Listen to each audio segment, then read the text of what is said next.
Good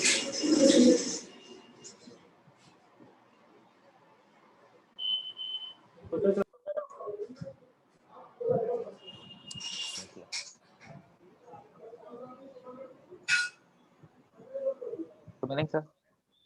Good morning. Morning, sir. Good morning. Good morning.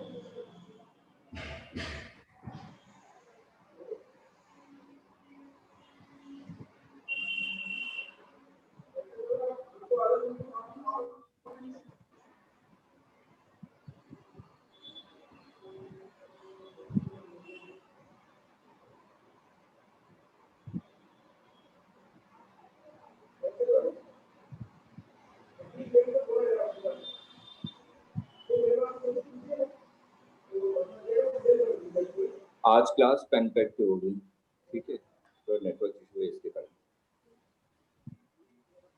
क्या sir?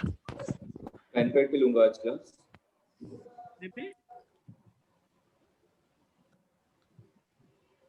मेरी आवाज आ रही है सबको? Yes sir. मेरी वॉइस क्लियर है सभी को? Yes sir. Yes, sir. Yes, sir.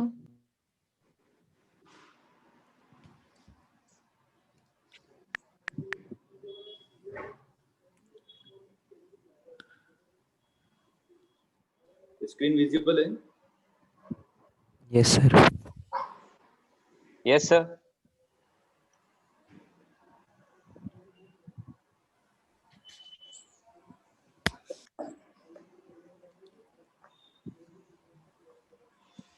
देखिए, लास्ट टाइम पे हम लोगों ने सेंटर ऑफ मास के बारे में डिस्कशन किया था।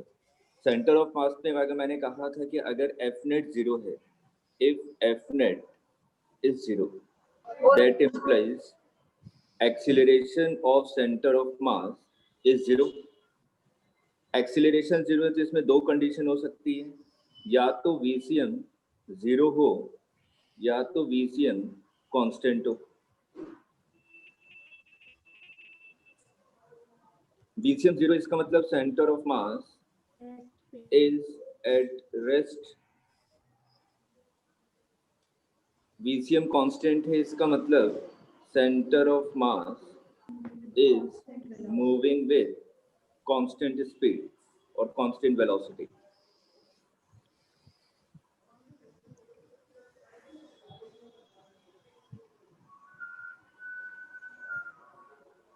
अब ये बताइए, ये कैसे पता चलेगा कि सेंटर ऑफ मास आपका रेस्ट पे है? इसके लिए लास्ट टाइम पे कंडीशन बताई थी, कैसे पता लगाएं?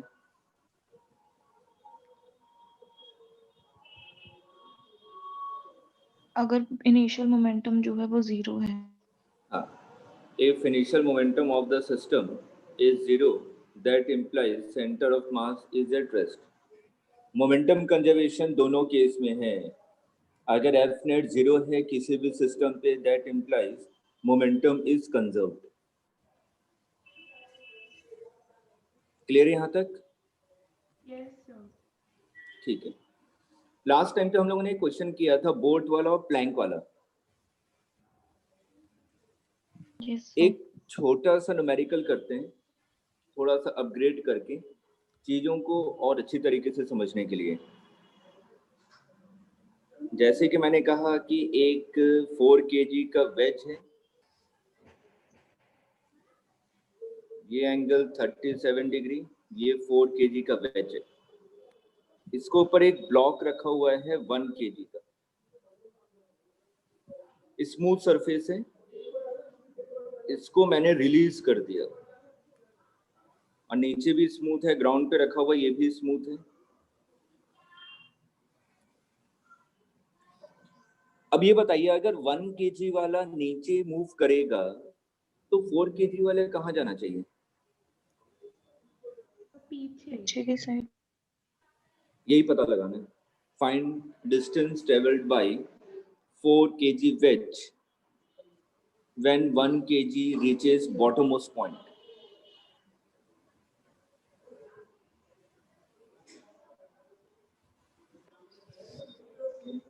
ट्राई कीजिए।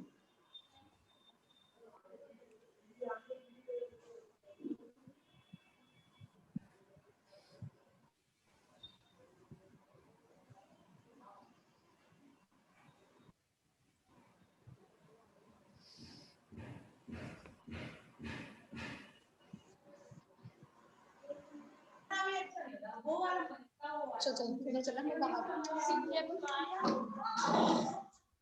सीख लिया अरे सर बहुत शोर है ना ऐसे ऐसे नहीं पढ़ पाएंगे मैं तो शोर में निकाल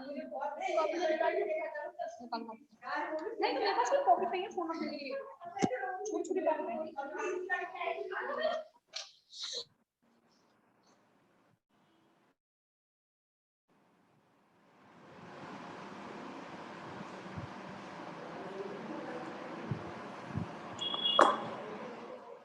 मोमेंटम कंजर्वेशन याद रखिएगा कब अप्लाई होगा, जब net force on the system is 0। क्या इस केस में एफ नेट 0 है? No sir. क्यों? फ्रिक्शन तो लग ही नहीं रहा ना। नहीं फ्रिक्शन की क्या रिक्वायरमेंट है? फ्रिक्शन है नहीं, स्मूथ सरफेस है, एफ नेट 0 नहीं होगा।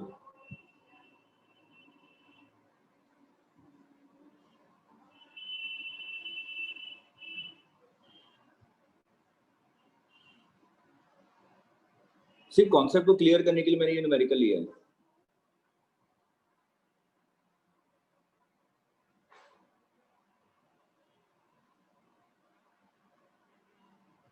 इनिशियल मोमेंटम जो है वो 0 है। ठीक है, इनिशियल मोमेंटम 0 है। अच्छा, यहाँ पे अगर ध्यान से आप देखिए, जो 1 kg वाला ब्लॉक है नीचे क्यों आ रहा है? mg sin थीटा की वजह से। मतलब कि ग्रेविटी के कारण। हाँ। तो क्या नेट फोर्स 0 है? नहीं। किस डायरेक्शन में 0 नहीं है? Upward direction. डाउनवर्ड। बेटा mg किस डायरेक्शन में लग रहा है? वाई डायरेक्शन में। हाँ। mg का कोई भी कंपोनेंट x डायरेक्शन में एक्ट करता है क्या? नहीं। इसका मतलब y डायरेक्शन में फोर्स है तो x कोई भी फोर्स, जिस डायरेक्शन में फोर्स नहीं होगा उस डायरेक्शन में मोमेंटम कंजर्व होगा। जरा 2 मिनट सोचिए।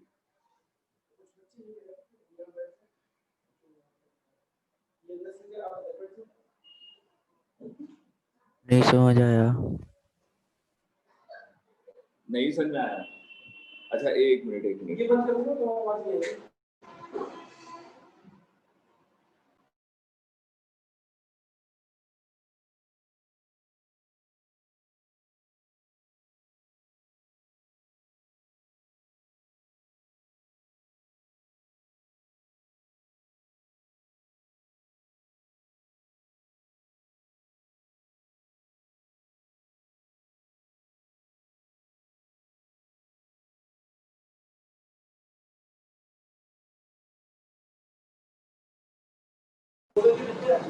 बेटा सिर्फ 2 मिनट वेट कीजिएगा।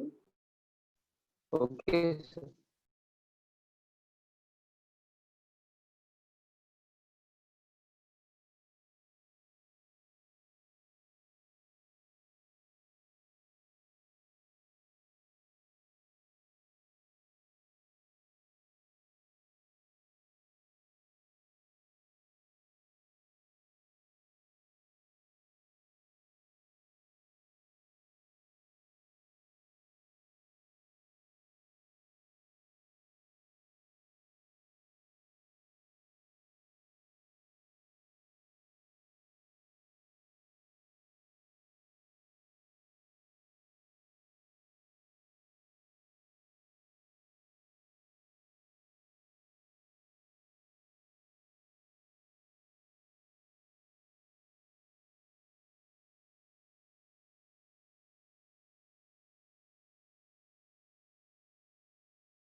मीनाक्षी पढ़ा दे कुछ, तू होस्ट है।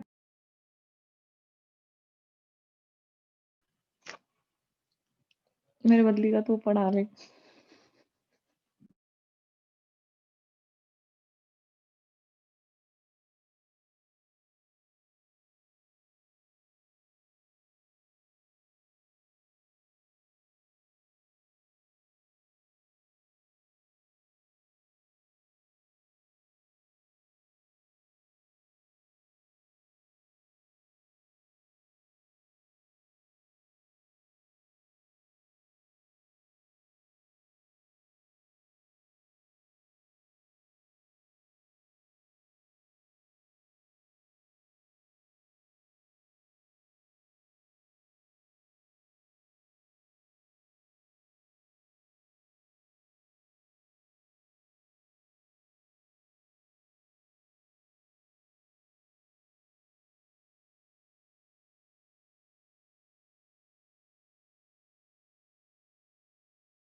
मेरी आवाज क्लियर है सभी को? Yes sir. आज थोड़ी सी डिस्टरबेंस रहेगी, थोड़ा सा अगर चीजें नहीं समझ में आए तो मैं कल फिर से रिपीट कर दूंगा, ठीक है? आज थोड़ी सी डिस्टरबेंस है, इसलिए मैं आज स्मार्ट बोर्ड पे भी नहीं ले रहा हूँ। No problem sir. Okay sir. देखिए यहाँ पे सिर्फ क्वेश्चन में देखिए, मैंने यहाँ पे कहा कि जो 1 kg वाला मास है ये बॉटम मोस्ट पॉइंट पे क्यों मूव कर रहा है? ड्यू टू ग्रेविटी, ठीक है? स्क्रीन कर दीजिए। और स्क्रीन शेयर नहीं हो रहा है? एक मिनट।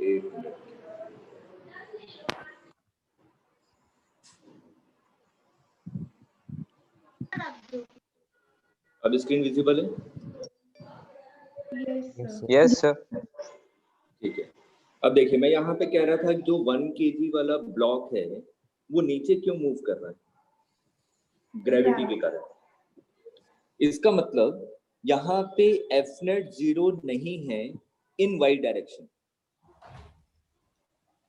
वाई डायरेक्शन में 1 kg वाला मूव कर रहा है ना, क्योंकि ग्रेविटी लग रहा है 1 kg पे वाई डायरेक्शन में, ध्यान से देखिए। Yes sir. आप लोग कहेंगे सर जो 4 kg वाला है वो तो इस पे कांटेक्ट फोर्स भी लगा रहा है। बेटा अगर कांटेक्ट फोर्स लगा रहा है तो ये आपका रेस्ट पे होता तो कांटेक्ट फोर्स mg के इक्वल होता। ये मूव कर रहा है तो इस केस में कांटेक्ट फोर्स mg के इक्वल नहीं है। थोड़ा सा समझ पा रहे हैं चीजों को? Yes sir. Yes sir. याद कीजिए जब हम लोग एंगल ऑफ रिपोज पढ़ रहे थे उस समय मैंने कहा था कि अगर angle of inclination is less than और equal to angle of repose, उस केस में net contact force is equal to mg। ये निकला था ना? Yes sir. Yes sir. लेकिन इस केस में जो ब्लॉक है वो मूव कर रहा है, वो नीचे आ रहा है, स्लाइड कर रहा है। अगर स्लाइड कर रहा है इसका मतलब net contact force is not equal to mg। Logically सोचिए, या सिंपल हम लोग सिंपल सा वर्डिंग क्या लगाएं कि 1 kg पे नीचे ग्रेविटी लग रहा है जिसके कारण वो मूव कर रहा है ना?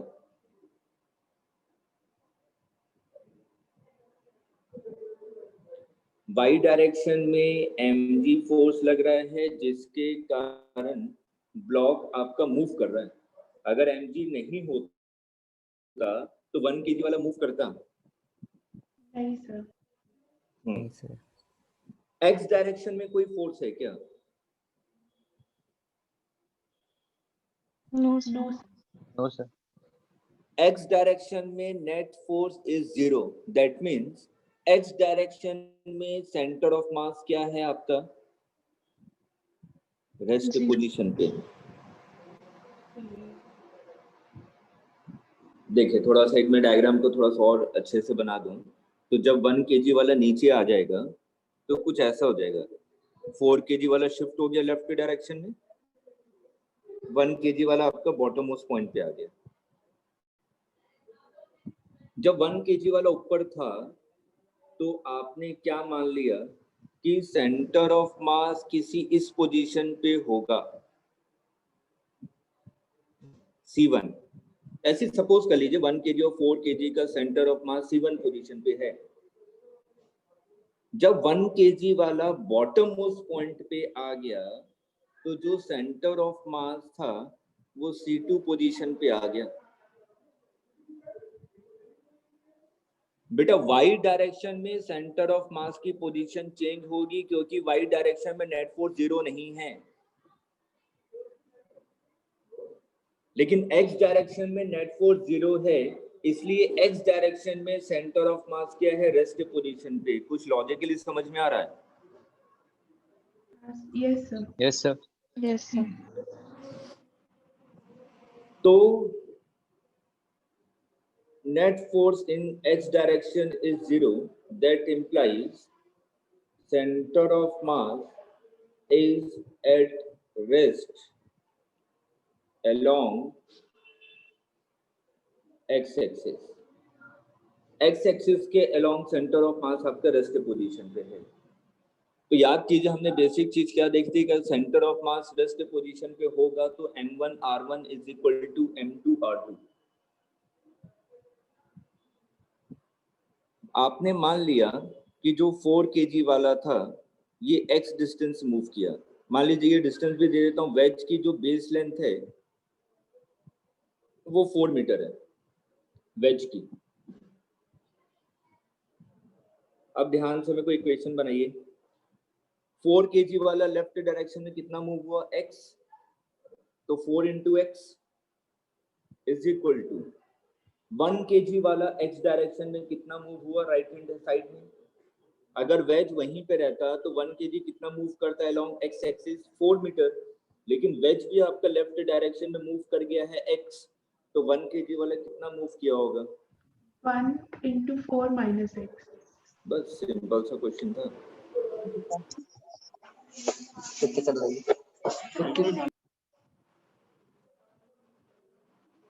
ये कॉन्सेप्ट समझ में आया?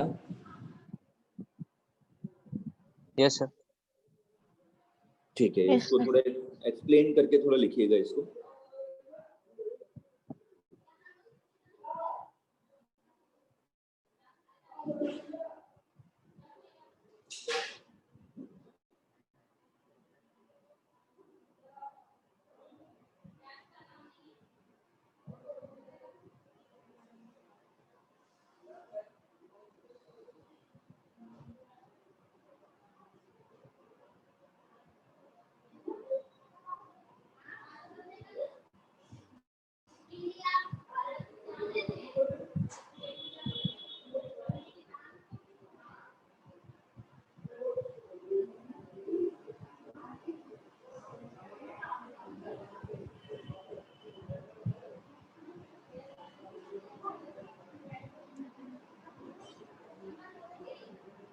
सर हो गया। ठीक है, सर ये वाली वो शेयर हो जाएगी? फाइल, हाँ जी सर। अच्छा ठीक है, मैं एक चैप्टर कंप्लीट होने के बाद, अच्छा आज का मैं दे दूंगा आप लोगों को, ठीक है, आज जो भी पढ़ाऊंगा मैं शेयर कर दूंगा। आज वाली कर देना। ठीक है,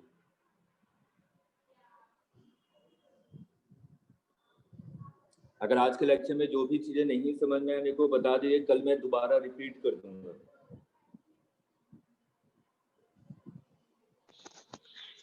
अभी नहीं।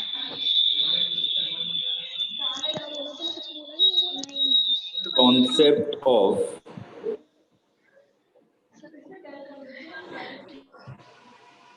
Reduced mass.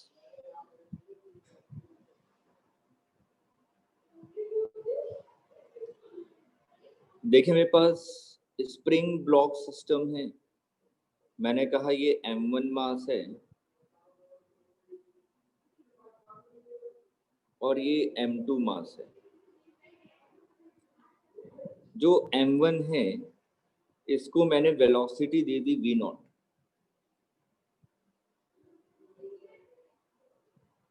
With respect to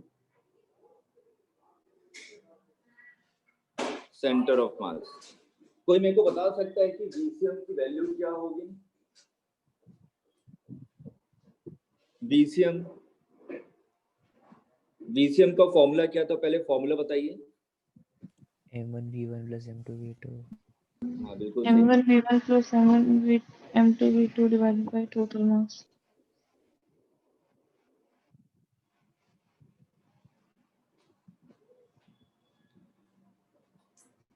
m1 v1 की वैल्यू कितनी है? v0।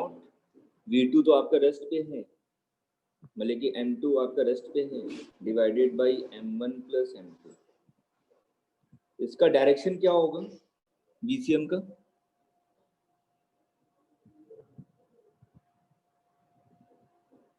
राइट हैंड साइड में। हाँ, जो आपका m1 का डायरेक्शन है वही आपका क्या होगा? VCM का डायरेक्शन। तो आपने मान लिया सेंटर ऑफ मास ये है सिस्टम का, और ये इस डायरेक्शन में मूव कर रहा है विथ VCM। अब मैं with respect to centre of mass चीजों की एनालिसिस कर रहा हूँ। With respect to centre of mass देखिएगा, ये m1, ये m2। हम लोग जैसे कि लिखते हैं VAB is equal to VA minus VB, यही करते हैं ना? तो बेटा V1 बताइए कितना होगा? m1 का मास का वेलोसिटी कितनी होगी? V0 minus VCM।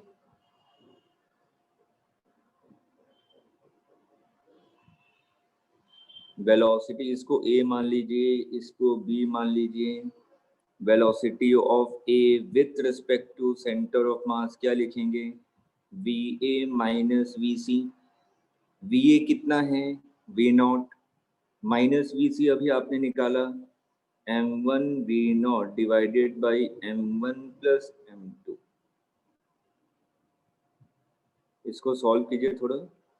m1 V0 plus m2 V0 minus m1 V0 whole divided by m1 plus m2। तो देखिए ये आ जाएगी value m2 V0 whole divided by m1 plus m2। तो सेंटर ऑफ मास के रेस्पेक्ट में जो m1 है वो मूव कर रहा है m2 V0 divided by m1 plus m2। Clear है यहाँ तक? Yes.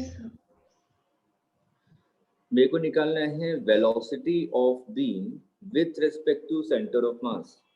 मैं क्या लिखूंगा? Velocity of beam minus velocity of centre of mass. B की वेलोसिटी तो 0 है ना, तो मैं क्या लिखूंगा? Minus of VC। Minus of VC का मतलब क्या होगा? सेंटर ऑफ मास आपका राइट डायरेक्शन में मूव कर रहा है, तो सेंटर ऑफ मास के रिस्पेक्ट में B कहाँ मूव कर रहा होगा? लेफ्ट डायरेक्शन में। Yes, sir. तो मैंने कहा कि B इस डायरेक्शन में है और इसकी वैल्यू है m1 V0 divided by m1 plus m2। Clear है यहाँ तक? Yes sir. ये निकालिए kinetic energy with respect to centre of mass. Kinetic energy कितनी होगी? Half m1 v1 square plus half m2 v2 square. इसको सॉल्व करके वैल्यू निकालिए। v1 की वैल्यू पता है आपको सेंटर ऑफ मास के रेस्पेक्ट में m2 v0 divided by m1 plus m2, और vb की वेलोसिटी भी पता है सेंटर ऑफ मास के रेस्पेक्ट में m1 v0 divided by m1 plus m2। इसको इस इक्वेशन में पुट कीजिए, थोड़ा सिंप्लीफाई कीजिए। बेटा आप लोग रिड्यूस मास का कॉन्सेप्ट सिर्फ एक फॉर्मूला रखते हैं, और नीट में 1-2 बार क्वेश्चन आया है। ये कॉन्सेप्ट क्वेश्चन को इजी करता है। अभी आपको लग रहा हो कि इतना तो टिपिकल है, बेटा भी मैं समझाऊंगा, इसके बाद 3-4 एग्जांपल लूंगा, आपको समझ में आ जाएगा कि इस कॉन्सेप्ट को कब अप्लाई करना है और क्यों अप्लाई करना है। एक लाइन में सॉल्यूशन देगा ये वाला कॉन्सेप्ट। अगर समझ में आता है वेल एंड गुड, नहीं समझ में आ रहा है कोई बात नहीं,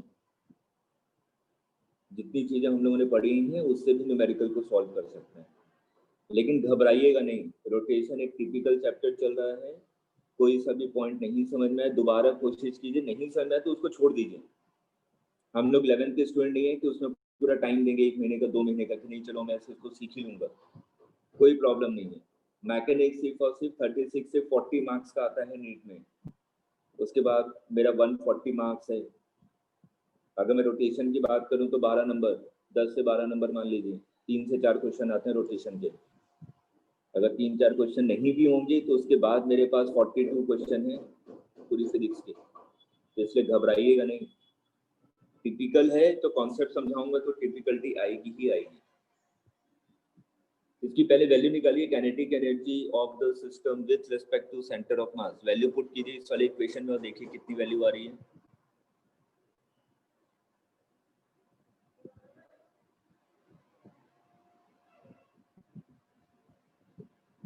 सर कॉम्प्लेक्स आ रहा है थोड़ा। हाँ ठीक है, कॉम्प्लेक्स आने दीजिए, कोई प्रॉब्लम नहीं है। हाँ सर कॉम्प्लेक्स तो आ गया। कैसा आ रहा है बता सकते हैं? Sir m1 m2 square v0 square plus m2 m1 square v0 square upon 2 m1 plus m2 का होल स्क्वायर। नहीं, कुछ ज़्यादा कॉम्प्लेक्स हो गया, सही से सॉल्व कीजिए।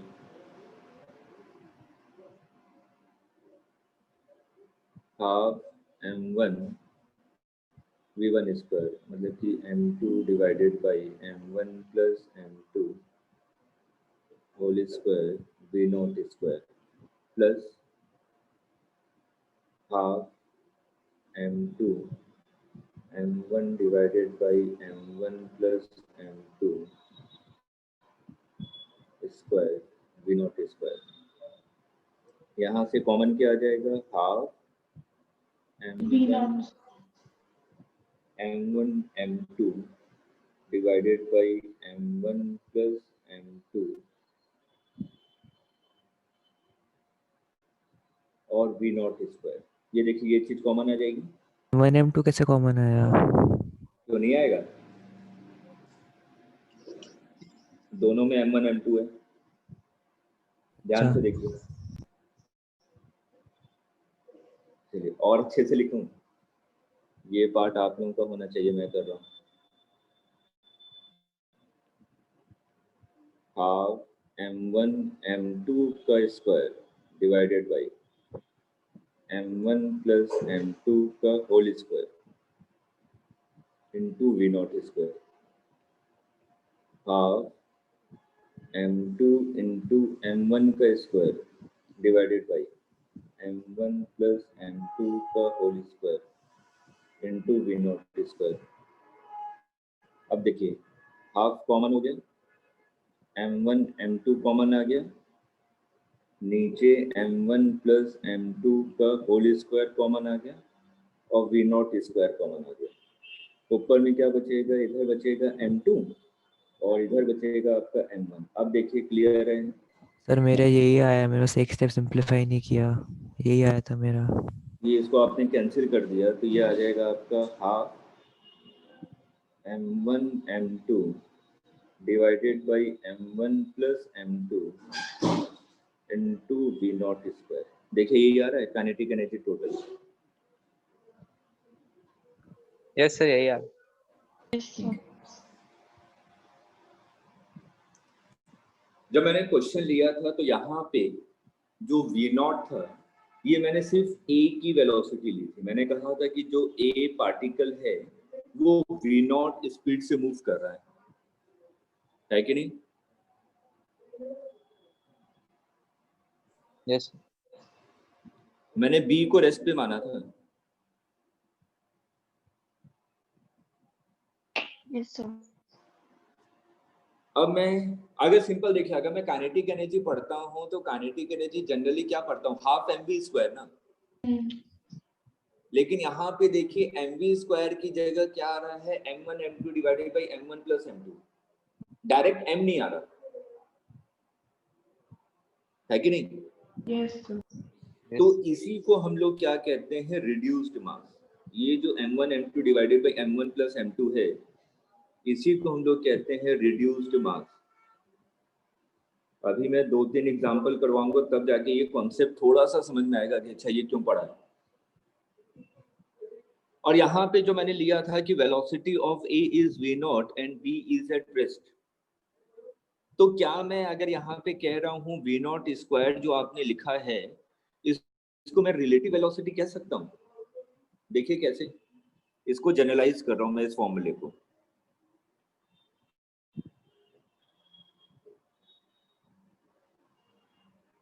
Kinetic energy total with respect to centre of mass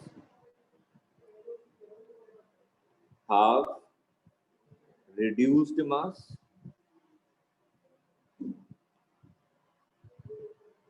into relative velocity। ये है फॉर्मूला। VR का मतलब क्या हुआ, रिलेटिव वेलोसिटी।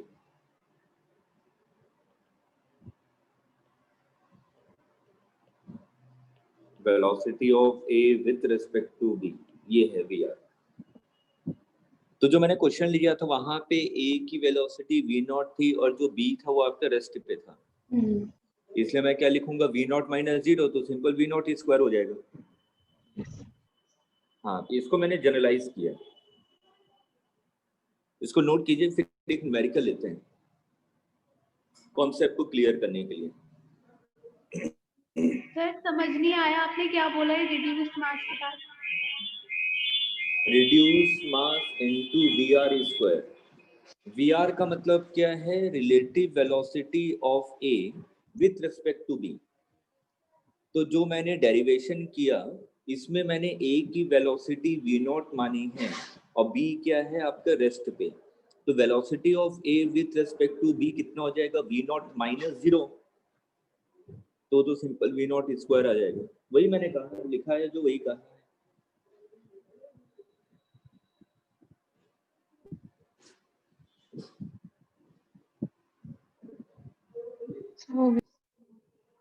नोट कर लिया? Yes, sir. Yes sir. ठीक है।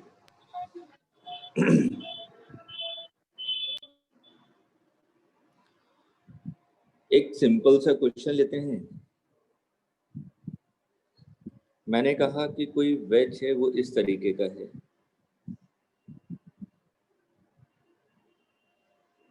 ये ऐसा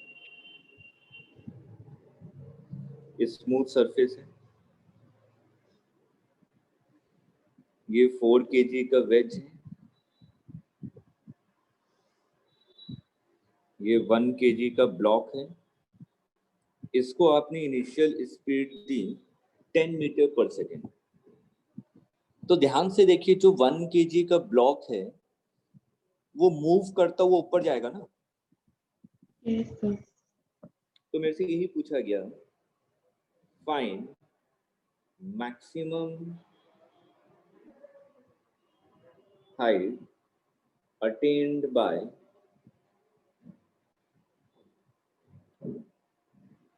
1 kg, कीजिए, ट्राई कीजिए।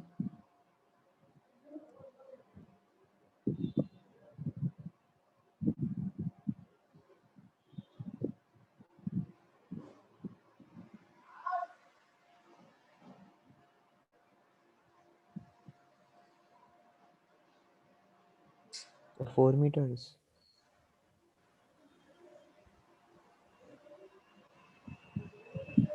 So 4 meter. क्या 4 meter. 4 मीटर? हाँ, कुछ ऐसे ही आता है, सही है मेरे ख्याल से। कैसे किया, क्या कॉन्सेप्ट अप्लाई किया? Yes, sir. 4 meter आ रहा है।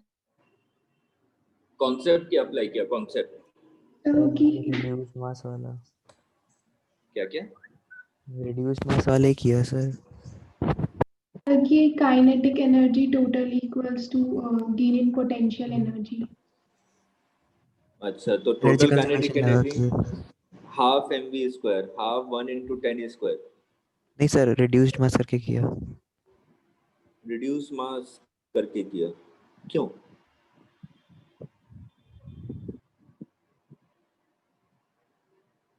वो तो सही है, उससे कर दिया आपने, सही किया है।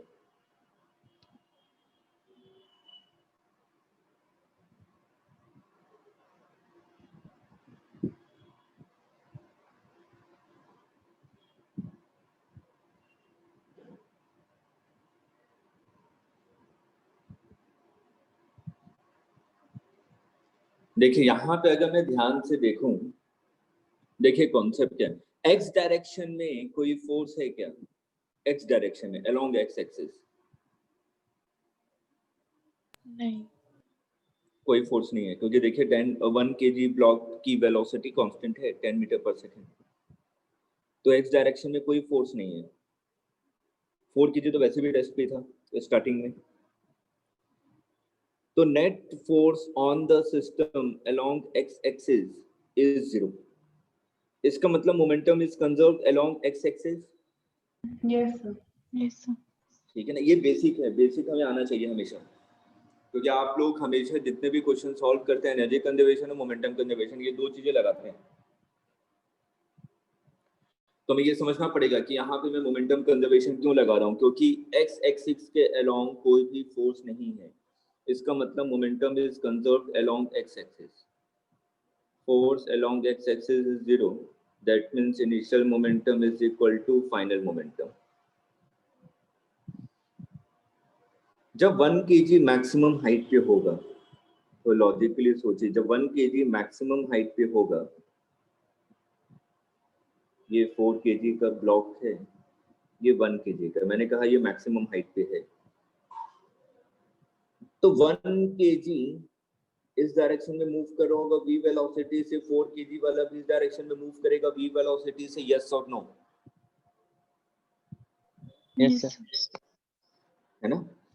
तो मैंने कहा कि जब 1 kg वाला मैक्सिमम हाइट पे होगा, ये हाइट आपने मान ली कि h है,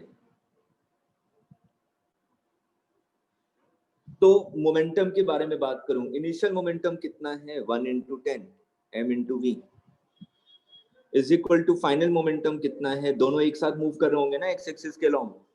ये तो है ना कि 1 kg की वेलोसिटी कुछ और होगी और 4 kg की कुछ और होगी, दोनों की वेलोसिटी सेम होगी ना, ये चीज समझ में आ रही है? Yes sir. Yes sir. तो ये कितनी हो जाएगी? 5 into v, that means v is equal to 2 centimetre 2 metre पर सेकेंड। अब हम लोग एनर्जी कंजर्वेशन लगा देंगे, क्योंकि मैंने क्या दिया हुआ, स्मूथ सरफेस दिए हुए सब, तो यहाँ पे कोई भी फ्रिक्शन का लॉस नहीं हो रहा, तो initial energy should be equal to final energy. और मैंने कहा कि 1 kg अपने मैक्सिमम हाइट पे होगा, मैक्सिमम हाइट पे होगा, तो मैं क्या लिखूंगा? इनिशियल क्या था आपका? Kinetic energy half mv square, final energy क्या होगा? काइनेटिक एनर्जी तो होगी, क्योंकि दोनों मूव भी कर रहे हैं along x axis. Half m कितना है? 5 into v square 2 square plus potential energy of the 1 kg block, यही होगा ना? Yes sir. बेटा ये बेसिक है, बेसिक आना चाहिए। इसको सॉल्व करके देखिए कितनी वैल्यू आ रही है। 50 minus 10 40 divided by 10 h is equal to 4 metre. देखिए यही आ रहा है। Yes sir. यस।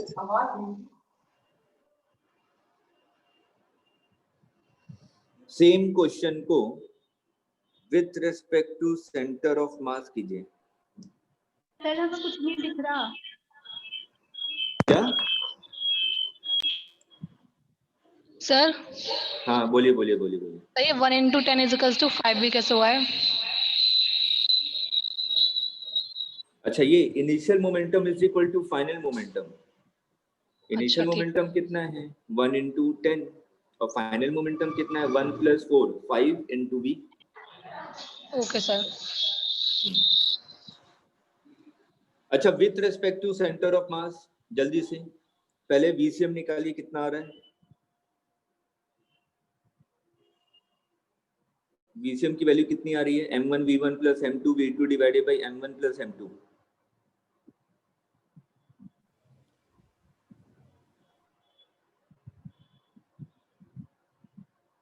2 सर 2। हाँ 2, ठीक है। अब with respect to centre of mass 1 kg की स्पीड कितनी होगी? जल्दी से।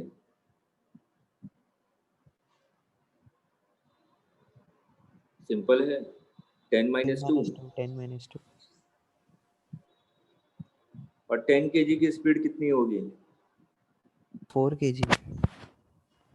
हाँ सॉरी, 4 kg -2 मीटर पर सेकेंड। Yes sir. 4 kg वाला तो रेस्ट पे है ना, और VCM की वैल्यू कितनी आई? 2 मीटर पर सेकेंड। मतलब कि सेंटर ऑफ मास आपका राइट डायरेक्शन में मूव कर रहा है विद वेलोसिटी 2 मीटर पर सेकेंड। तो अगर मैं 1 kg की वेलोसिटी की बात करूं with respect to centre of mass, दोनों सेम डायरेक्शन में हैं, तो 10 - 2 = 8 मीटर पर सेकेंड।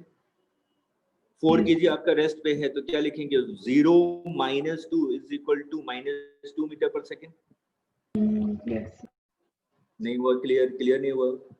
हो गया, वो लेफ्ट साइड में मूव। हाँ। अब मेरे लॉजिक को ध्यान से, मैं सेंटर ऑफ मास के रेस्पेक्ट में बात कर रहा हूं। अच्छा, अभी ध्यान से देखिए, जो मैंने फाइनल वेलोसिटी निकाली थी 1 kg और 4 kg की, वो कितनी आ रही थी? 2 मीटर पर सेकेंड। देखिए, अभी निकाला थोड़ी देर पहले। नहीं आया? आगे सर आगे। इनिशियल मोमेंटम फाइनल मोमेंटम करके v = 2 मीटर पर सेकेंड निकाला है ना? देखिए। Yes sir. Yes sir. जो फाइनल कंडीशन है सिस्टम की with respect to centre of mass, rest पे है ना, with respect to centre of mass,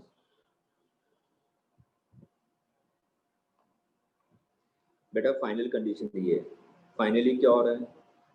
ये जो सिस्टम है, ये इधर 1 kg आ जाएगा और ये 4 kg है।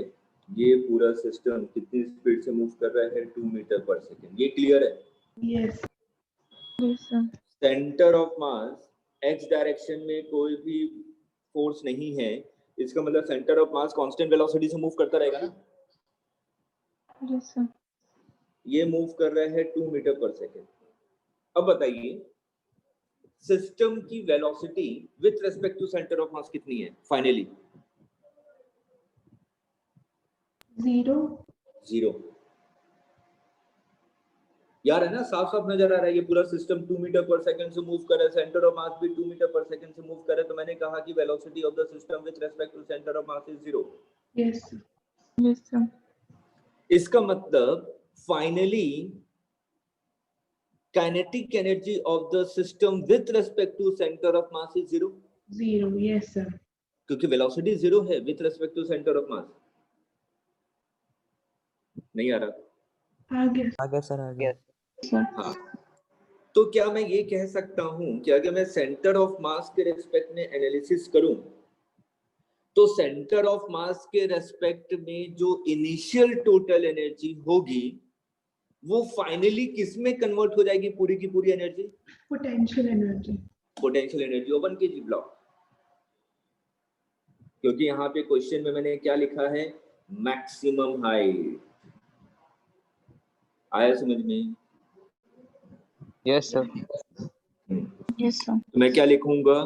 Total energy half mv² plus half mv² is equal to total gain in potential energy. देखिए यहाँ से h की वैल्यू कितनी आ रही है? 64 32 2 8 40/10 4 मीटर। यही आ रहा है ना?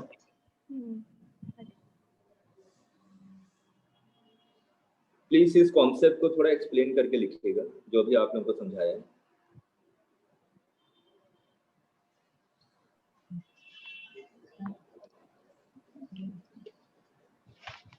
पता क्या गई।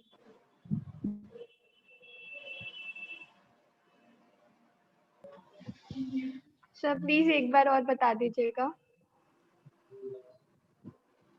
मैंने कहा सेंटर ऑफ मास के रेस्पेक्ट में 1 kg की वेलोसिटी है 8 मीटर पर सेकेंड और 4 kg की वेलोसिटी है -2 मीटर पर सेकेंड। तो सेंटर ऑफ मास के रेस्पेक्ट में दोनों की काइनेटिक एनर्जी मैंने निकाल ली और क्वेश्चन में पूछा गया है कि 1 kg ब्लॉक कितने मैक्सिमम हाइट पे जाएगा। तो मैंने कहा कि सेंटर ऑफ मास के रेस्पेक्ट में जो भी एनर्जी है इनिशियल एनर्जी फाइनली वो किस में कन्वर्ट हो जानी चाहिए, सिर्फ और सिर्फ पोटेंशियल एनर्जी में, तभी वो मैक्सिमम हाइट तक पहुंचेगा। तो मैंने क्या लिखा, initial kinetic energy of the system gets converted into potential energy, that means mgh, 1 into g into h.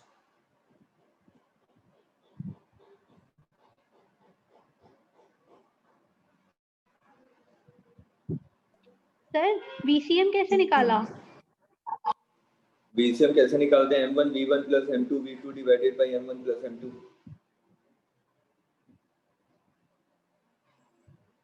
Velocity of centre of मास तो कल ही सीखा था हम लोगों ने कि कैसे निकाला जाता है।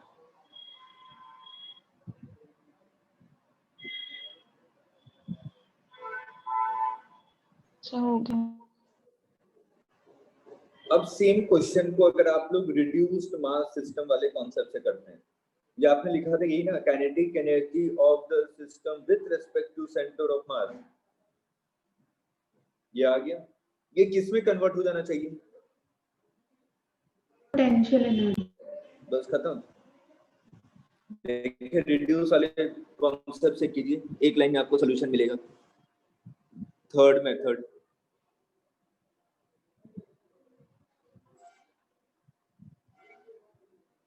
half m1 m2 divided by m1 m2 into velocity मतलब 10 square is equal to m into g into h।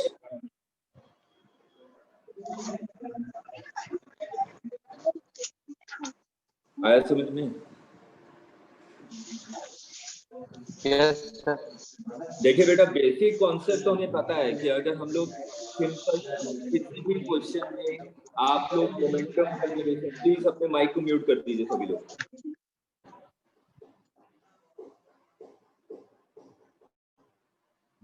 मैं कह रहा हूँ किसी भी क्वेश्चन में आपको सिंपली यहाँ पे क्या करना रहता है कि हम लोग देखेंगे कि किस डायरेक्शन में फोर्स 0 है, लेकिन नीट के लेवल पे हमें ये देखने की आवश्यकता नहीं पड़ती। मैं सिंपल क्या करता हूँ, मोमेंटम कंजर्वेशन और एनर्जी कंजर्वेशन। हम लोग एनर्जी कंजर्वेशन वाला कॉन्सेप्ट अभी आगे और देखेंगे जब हम लोग पढ़ेंगे कोलिजन के बारे में। जब इन इलास्टिक या पार्शियली इलास्टिक कोलिजन हो रहा है तो उस समय एनर्जी कंजर्वेशन अप्लाई नहीं करते हैं, सिर्फ और सिर्फ इलास्टिक आइडियल कंडीशन के लिए हम लोग एनर्जी कंजर्वेशन को अप्लाई करते हैं। लेकिन मोमेंटम कंजर्वेशन तो हम लोग हर एक जगह, नीट में हर एक जगह अप्लाई करते हैं। तो आपको धीरे धीरे जैसे जैसे क्लास आगे बढ़ती जाएगी, अभी स्टार्टिंग में लगेगा टिपिकल, लेकिन क्लासेस जैसे आगे बढ़ेंगे टिपिकल इसलिए लग रहा है कि क्योंकि कॉन्सेप्ट थोड़ी सी ट्विस्टेड है, कॉन्सेप्ट को समझाने में थोड़ा सा टाइम भी लगता है और आपको समझने में भी टाइम लगता है। लेकिन बेसिक हमने अभी तक लेक्चर में क्या सीखा, मैं ये बता रहा हूँ। हमने लेक्चर में अभी तक ये सीखा है कि सबसे पहले हम लोग क्वेश्चन में ये देखेंगे कि किस डायरेक्शन में नेट फोर्स 0 हो रहा है। जिस डायरेक्शन में नेट फोर्स 0 होगा उस डायरेक्शन में मोमेंटम कंजर्व होगा। अगर उस डायरेक्शन में इनिशियल मोमेंटम 0 है, इसका मतलब उस डायरेक्शन में centre of mass restive position पे होगा। ये तीन ही चीज मैंने देखी अभी तक, लास्ट क्लास से आज की क्लास में हम लोग यही सीख रहे हैं।